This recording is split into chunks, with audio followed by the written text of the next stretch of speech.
Hello everyone students, आज हम study करेंगे थ्योरम ऑफ परपेंडिकुलर एक्सिस। तो सबसे पहले बेटा मैं इसके लिए कोऑर्डिनेट सिस्टम है वो ड्रॉ कर लेता हूँ।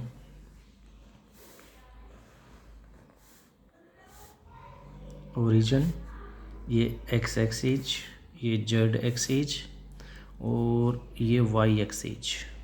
ये वाई एक्सिस मैं लेके चलता हूँ। तो मैं मान लेता हूँ कि बॉडी का जो मोमेंट बॉडी है वो रोटेट कर रही है अबाउट जेड एक्सिस, है ना। तो इसके अलॉन्ग मोमेंट ऑफ इनर्शिया मैं मान लेता हूँ आई जेड। इसके along moment of inertia body का मान लेता हूँ मैं आई एक्स, और इसके अलॉन्ग मोमेंट ऑफ इनर्शिया मान लेता हूँ मैं आई वाई। तो यहाँ पर कुछ चीज़ें मैंने सपोज कर ली हैं, ठीक है। ये चीज़ें भी हमें लेके चलनी है। तो इस थ्योरम के अकॉर्डिंग इसने क्या कहा है कि इस बॉडी का जो मोमेंट ऑफ इनर्शिया है किसी भी एक एक्सिस के अबाउट वो किसके इक्वल होगा। बोला बाकी जो एक्सिस दो एक्सिस हमारे पास है उनके अलोंग मोमेंट ऑफ इनर्शिया उनके सम के इक्वल। तो यहाँ पर मैं सपोज करके चलता हूँ कि बॉडी का moment of inertia along Z axis में ले लेता हूँ ना। Moment of inertia of the body about Z axis is equal to the sum of moment of inertia of the body about the two mutually perpendicular axis. It means I X और I Y along X axis ये और along Y axis ये, और दोनों सम के equal होगा। तो ये हमारे पास स्टेटमेंट है ना। तो हम लिख सकते हैं बेटा according to this theorem moment of inertia of body about any axis, है ना। तो वो मैं लेके चलता हूँ जेड, है ना।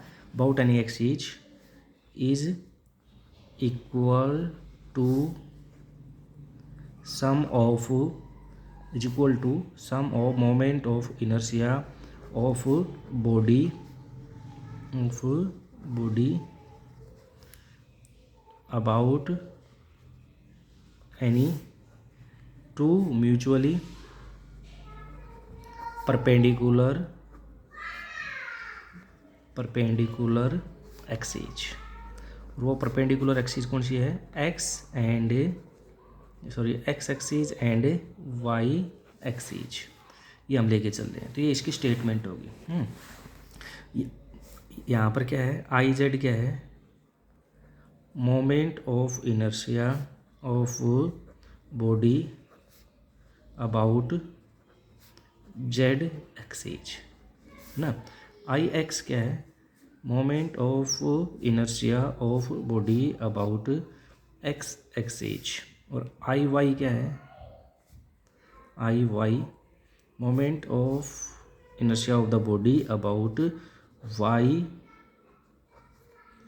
एक्सिस, है ना। ये है हमारे पास। अब इसका प्रूफ करते हैं। इसका प्रूफ हम लेके चलते हैं। तो मैं इसके अंदर मान लेता हूँ कि बहुत सारे एन पार्टिकल्स जिनका मास m1 m2 m3 है, वो जेड एक्सिस से इन पार्टिकल्स की परपेंडिकुलर डिस्टेंस में ले लेता हूँ r1 r2 r3। Let rigid body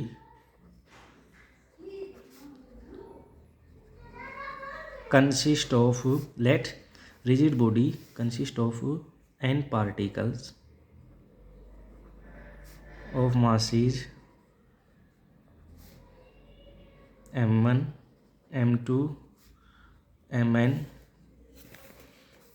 at perpendicular distances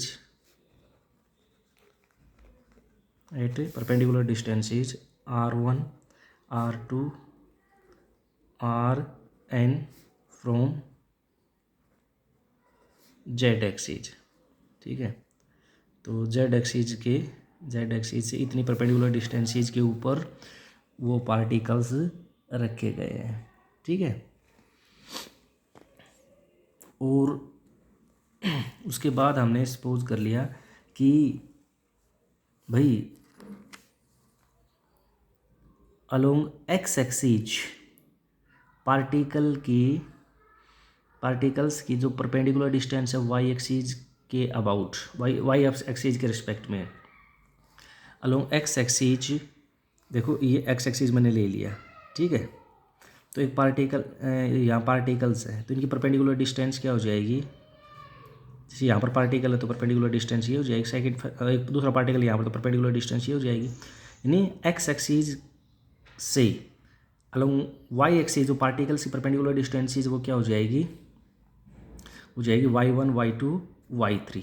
उसी प्रकार वाई एक्सीज के अबाउट पार्टिकल्स है तो एक्स एक्सीज से उनकी परपेंडिकुलर डिस्टेंस क्या हो जाएगी, है ना, सॉरी एक्स एक्सीज यहाँ पर हमने क्या लिया कि भाई पार्टिकल्स है मान लो अलोंग एक्स एक्सीज है, ठीक है, तो उनकी परपेंडिकुलर डिस्टेंस है वाई एक्सीज से क्या हो जाएगी, ये हो जाएगी, परपेंडिकुलर डिस्टेंस है वो ये हो जाएगी ये, ठीक है। तो along x axes perpendicular distance निकालोगे पार्टिकल्स की तो y1 y2 y3, और अलोंग वाई एक्सीज आप परपेंडिकुलर डिस्टेंसेज निकालोगे पार्टिकल्स की तो क्या हो जाएगी x1 x2 x3, है ना, ये परपेंडिकुलर डिस्टेंसेज हो जाएंगे। तो ये चीज़ें मैं और सपोज इसके अंदर कर लेता हूँ। Suppose also suppose corresponding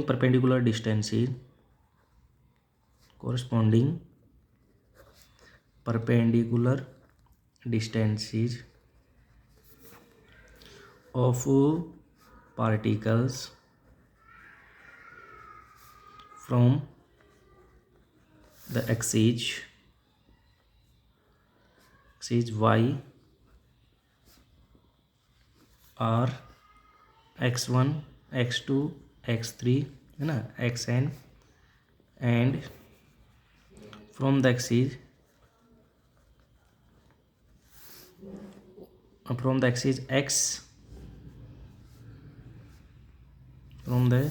x are y1 y2 और yn, ठीक है, रिस्पेक्टिवली। तो सबसे पहले तो बेटा हम मोमेंट ऑफ इनर्शिया निकालते हैं अलोंग एक्स एक्सिस। तो बेटा फर्स्ट पार्टिकल का मास m1 है और उसकी वाई एक्सिस से देखो along X axis moment of inertia निकालोगे, है ना। तो फर्स्ट पार्टिकल का मास m1 है और मान लो फर्स्ट पार्टिकल यहाँ पर है, ठीक है, फर्स्ट पार्टिकल यहाँ पर है, तो ये एक्स एक्सिस से कितने ये फर्स्ट पार्टिकल मान लो यहाँ पर है, तो ये एक्स एक्सिस से परपेंडिकुलर डिस्टेंस इस डायरेक्शन में होगी, तो यहाँ पर है ना, तो परपेंडिकुलर डिस्टेंस ये होगी एक्स एक्सिस से।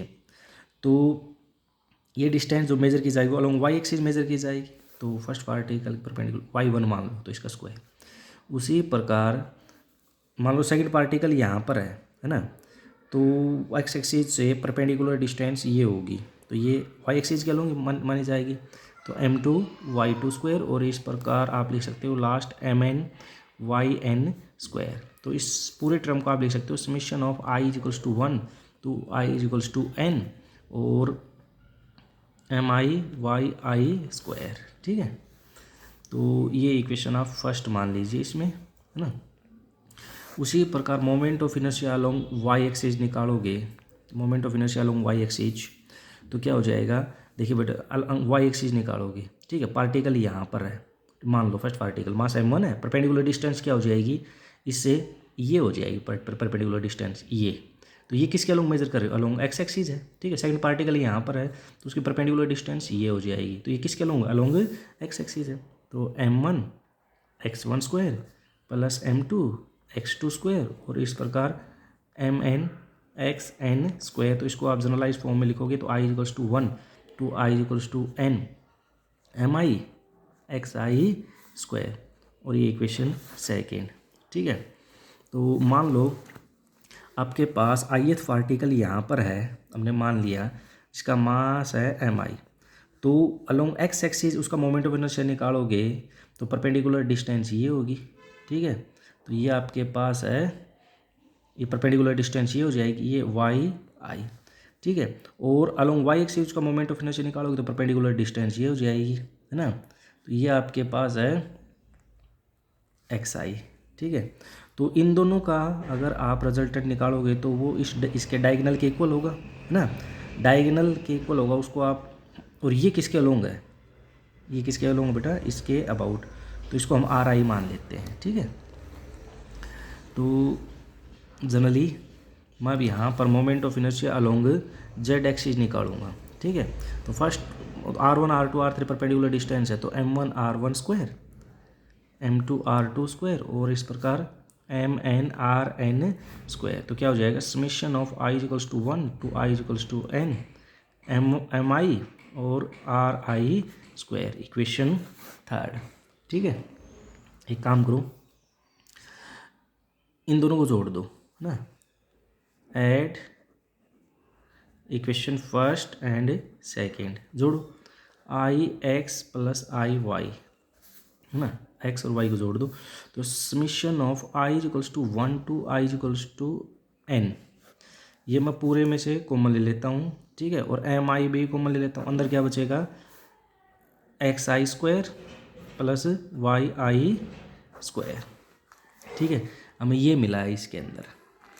ठीक है, इसको इक्वेशन नंबर 4 मान लो। तो अब इस डायग्राम के अंदर देखो बेटा, एक्स आई, ये एक्स आई है, ये वाई आई है, इनका रिजल्टेंट ये है। तो ये एक प्रकार से मान लो, अगर रेक्टेंगल हमारे पास है ना, हमारे पास ये रेक्टेंगल है, तो इसका जो रिजल्टेंट उस डायगोनल के द्वारा रिप्रेजेंट किया जाएगा। और रिजल्टेंट का फॉर्मूला क्या होता है बेटा, मैं थोड़ा बता देता हूँ भाई, r square equals to a square plus b square plus 2ab cos theta, है ना। तो यहाँ पर आर की जगह आर आई, तो इसका स्क्वायर, ए की जगह है एक्स आई, है ना, बी की जगह मान लो वाई आई। ठीक है, और प्लस 2ab कोस थीटा। अब एक्स आई और वाई आई के बीच में एंगल क्या है, ये एक्स आई है और ये वाई आई है, तो एंगल हो गया 90 डिग्री। ठीक है, तो यहाँ पर अगर थीटा की जगह 90 पुट कर दो, कोस 90 क्या हो जाएगा, 0, ये पूरा 0 हो जाएगा, तो ओनली हमारे पास ये मिलेगा। ठीक है, तो यानी एक्स आई और वाई आई की जगह आप ये पुट कर सकते हो। तो I x plus I Y is equals to summation of I is equals to 1 to I is equals to N और एम आई, और इसकी जगह क्या पुट कर सकते हो, आर आई स्क्वायर। ठीक है, तो लेकिन आप देख पा रहे हो, summation of i equals to 1 to 1 MI r i square है, वो किसके इक्वल है, आई जेड के इक्वल है। तो I x plus I y है, वो किसके इक्वल हो गया, आई जेड के इक्वल हो गया। This is the proof of theorem of perpendicular axis.